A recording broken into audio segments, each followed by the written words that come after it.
Líbranos de tu mal, Señor, dónanos paz de dia que ayúdanos con misericordia, para nos quedar siempre libres de pecar y proteger contra toda tribulación, mientras nos aguarda venir glorioso de Jesucristo, nuestro Salvador.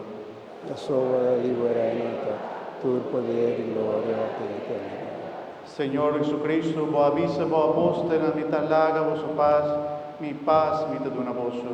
No míranos picanas, sino fe de tu iglesia y según tu voluntad, donanos paz y unidad completo. A vos te viva y reina, dentro del siglo de siglo. Amén.